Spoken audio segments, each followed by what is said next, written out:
نحمده ونصلي على رسوله الكريم اما بعد فاعوذ بالله من الشیطان الرجیم بسم اللہ الرحمن الرحیم۔ سورۃ عبس۔ عبس کا معنی ہے ترشرو ہونا، ماتھے پر شکن آ جانا، ماتھے پر بل آ جانا۔ یہ آیت نمبر 1 سے آیت نمبر 10 جو ہیں وہ خاص واقعے میں نازل ہوئی تھیں۔ واقعہ یہ ہے کہ ایک دن حضور صلی اللہ علیہ وسلم قریش کے کچھ بڑے بڑے سرداروں کو اسلام کی تبلیغ فرما رہے تھے اور ان سے گفتگو میں مشغول تھے کہ اتنے میں آپ صلی اللہ علیہ وسلم کے ایک نابینا صحابی حضرت عبداللہ بن ام مکتوم رضی اللہ عنہ وہاں آ گئے، اور چونکہ وہ نابینا تھے اس لیے یہ نہ دیکھ سکے کہ آپ کن کے ساتھ گفتگو میں مصروف ہیں۔ چنانچہ انہوں نے آتے ہی آپ صلی اللہ علیہ وسلم سے کچھ سکھانے کی درخواست شروع کر دی، یعنی اونچا پکارنا شروع کر دیا، اے محمد صلی اللہ علیہ وسلم مجھے یہ سیکھنا ہے، مجھے آپ سے یہ بات سمجھنی ہے، مجھے یہ بات سمجھائیں۔ تو ایسے اونچی انہوں نے پکارنا شروع کر دیا۔ تو آپ صلی اللہ علیہ وسلم کو ان کا یہ طریقہ پسند نہ آیا کہ دوسروں کی بات کاٹ کر انہوں نے بیچ میں مداخلت شروع کر دی، یعنی حضرت عبداللہ بن ام مکتوم رضی اللہ عنہ کی یہ بات ان کو آپ صلی اللہ علیہ وسلم کو پسند نہ آئی، تو ناپسندیدگی کا اظہار فرمایا۔ اس لیے آپ صلی اللہ علیہ وسلم کے چہرہ مبارک پر ناگواری کے آثار ظاہر ہوئے، اور آپ نے ان کی بات کا جواب دینے کے بجائے ان کافروں کے ساتھ اپنی گفتگو جاری رکھی۔ جب وہ لوگ چلے گئے، یعنی کفار جو بڑے بڑے سردار آئے تھے وہ چلے گئے، تو یہ صورت نازل ہوئی جس میں آپ صلی اللہ علیہ وسلم کے اس طریقے پر اللہ تعالیٰ نے ناپسندیدگی کا اظہار فرمایا کہ آپ نے میرے اس نیک بندے یعنی صحابی جو حضرت عبداللہ بن ام مکتوم رضی اللہ عنہ آئے اور کچھ سمجھنا چاہا، یعنی ان کو دیکھ کر آپ نے ناگواری کا اظہار کیوں فرمایا؟ تو منہ بنانے کو عربی میں عبس کہتے ہیں۔ چونکہ یہ صورت اسی لفظ سے شروع ہوئی ہے اس لیے اس کا نام عبس ہے، اور اس میں بنیادی تعلیم یہ دی گئی ہے کہ جو شخص دل میں حق کی طلب رکھتا ہو اور سچے دل سے اپنی اصلاح چاہتا ہو تو وہ اس بات کا زیادہ حقدار ہے کہ اس کو وقت دیا جائے۔ اس کے برخلاف جن لوگوں کے دل میں حق کی طلب ہی نہیں اور وہ اپنی کسی اصلاح کی ضرورت ہی نہیں سمجھتے، حق کے طلبگار ہی نہیں ہیں، تو آپ ان سے جو ہے یعنی ان سے منہ موڑ کر ان کی طرف ترجیح دے رہے ہیں۔ یعنی جو حضرت عبداللہ بن ام مکتوم رضی اللہ عنہ آئے آپ کے پاس، وہ ایک صحابی تھے، ہو سکتا تھا وہ آپ صلی اللہ علیہ وسلم سے کچھ سیکھ کر جاتے، اتنے لوگوں کو وہ مسلمان کر دیتے، اتنے لوگوں کو وہ راہ راست پر لے آتے، تو آپ نے ان کی طرف توجہ ہی نہیں دی اور آپ ان کے پیچھے لگے رہے جو کہ حق کی طلب ہی نہیں رکھتے۔ یہ کفار تو ایسے تھے کہ آپ صلی اللہ علیہ وسلم کے پاس آتے تھے، بیٹھتے تھے، سنتے تھے، لیکن جا کر کیا کرتے؟ اس کا مذاق بنا لیتے۔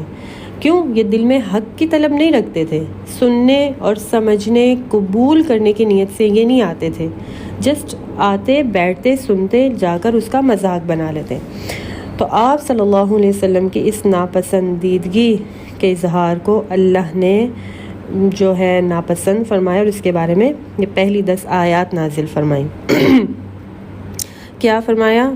بسم اللہ الرحمن الرحیم۔ عبسا یعنی پیغمبر صلی اللہ علیہ وسلم نے منہ بنایا، وتولا اور منہ پھیر لیا۔ کس سے؟ حضرت عبداللہ بن ام مکتوم رضی اللہ عنہ سے۔ جب بھی کر سکتے ہیں یہ کہ جب جاءہو آئے ان کے پاس، اعما ایک نابینا شخص، اس سے کون مراد ہے؟ حضرت عبداللہ بن ام مکتوم رضی اللہ عنہ مراد ہے۔ وما یدریکا، اور اللہ تعالیٰ آپ صلی اللہ علیہ وسلم سے فرما رہے ہیں اور آپ کو کیا معلوم؟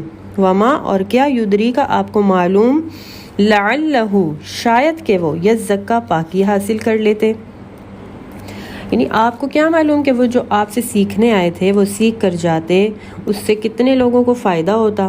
او یذکروا، او یا یذکروا، وہ نصیحت حاصل کرتے، فتنفعہ، اور نصیحت جو ہے وہ فتنفعہ ذکر، اور نصیحت ان کو فائدہ دیتی۔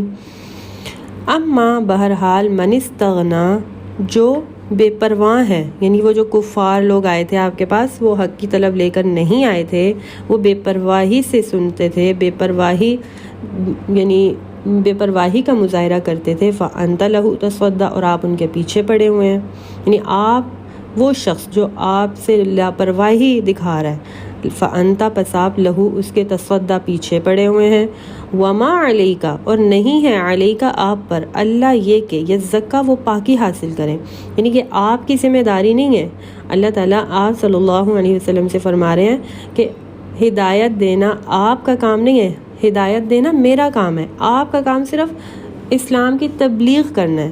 یعنی آپ اتنا ان کے پیچھے پڑے ہوئے کہ یہ بھی اسلام قبول کریں، آپ کی بات مانیں، نہیں، یہ میری ذمہ داری ہے۔ وما علیک اللہ یزکا، یہ آپ کی ذمہ داری نہیں ہے کہ وہ آئیں سنیں اور ایک دم سے اسلام قبول کر بھی لیں، یہ آپ پر نہیں ہے، ہدایت دینا میرا کام ہے، ٹھیک ہے۔ وَأَمَّا، اور بہرحال من، جو جاء کا آیا آپ کے پاس، جاء آیا کا آپ کے پاس، یعنی اللہ تعالیٰ آپ صلی اللہ علیہ وسلم سے فرما رہے ہیں جو شخص آپ کے پاس آیا، یسعی، دوڑتا ہوا، وَهُوَ يَخْشَى، اور وہ ڈرتا بھی ہے، یعنی میرا خوف بھی دل میں رکھتا ہے، فَأَنْتَ، پس آپ عَنْهُ، اس سے تلہا، لاپرواہی برت رہے ہیں، ٹھیک ہے، آپ نے اس سے لاپرواہی دکھائی۔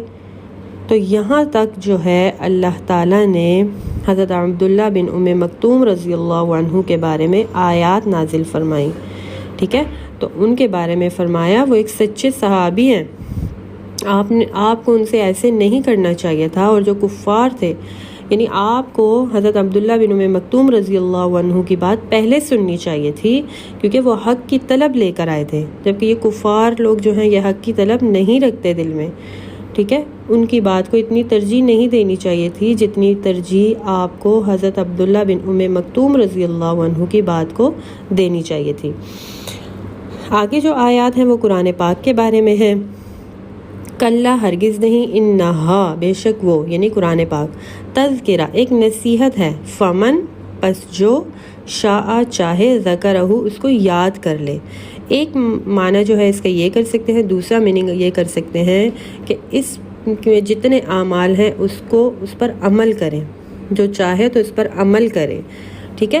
فی صحف، صحیفوں میں ہے، مکرمہ، پاکیزہ، مقدس صحیفوں میں ہے، ٹھیک ہے، یعنی آسمان پر ایک جگہ ہے، اس کو لوح محفوظ کہتے ہیں، وہاں پر ساری کتابوں کے علاوہ قرآن پاک بھی اور دوسرے صحیفے بھی ہیں، تو ان صحیفوں میں جو قرآن پاک ہے وہ بھی ہے، اور وہ سب کے بارے میں بتایا کہ وہ پاکیزہ ہیں، مرفوعۃ، بلند رتبے والے ہیں، مطہرہ، پاکیزہ ہیں، بِأَیْدِی، ایسے ہاتھوں میں ہیں، سفرہ، لکھنے والے، اس سے وہ فرشتے مراد ہیں جو لوح محفوظ پر مقرر ہیں، ٹھیک ہے۔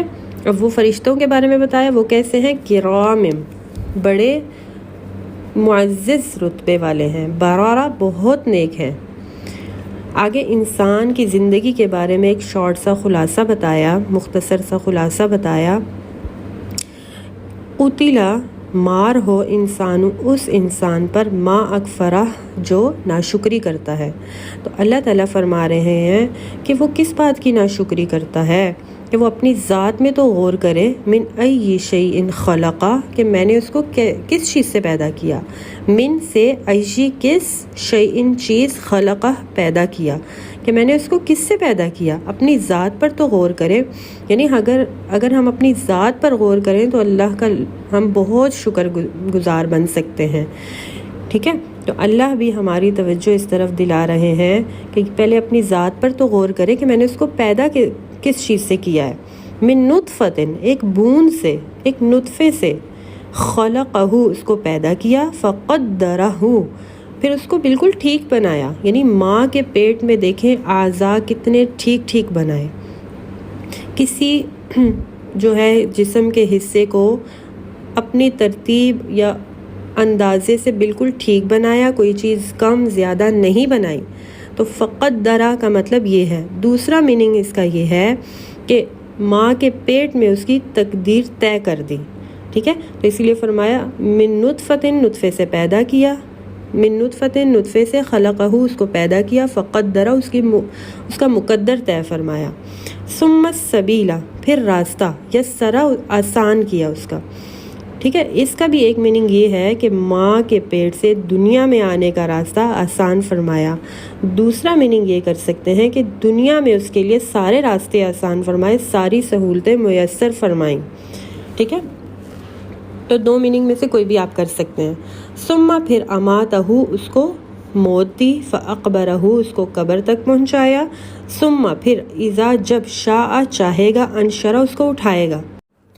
تو یہ ہے کہ پہلے اللہ تعالیٰ نے قرآن پاک کے بارے میں چند آیات نازل فرمائیں، اس کے بعد انسان کی زندگی کا مختصر سا خلاصہ بتایا کہ میں نے انسان ناشکری کر ہی نہیں سکتا کہ اگر وہ اپنی ذات پر ہی غور کر لے کہ میں نے اس کو کیسے پیدا کیا، کس چیز سے پیدا کیا، اور اس کے بالکل اعضاء جو ہے بالکل درست بنائے، ٹھیک بنائے، پھر اس کے لیے دنیا میں ہر سہولت مہیا فرمائی. تو اس کے بعد تھوڑی سی آخرت کی طرف بھی اس میں توجہ دلائی ہے کہ پھر میں اس کو، یعنی اس کو موت آئے گی، پھر قبر میں جائے گا، پھر میں جب چاہوں گا اس کو قبر سے نکالوں گا. تو یہ ہے انسان کی مختصر سی زندگی کا خلاصہ. وآخر الدعوانا ان الحمد للہ رب العالمین.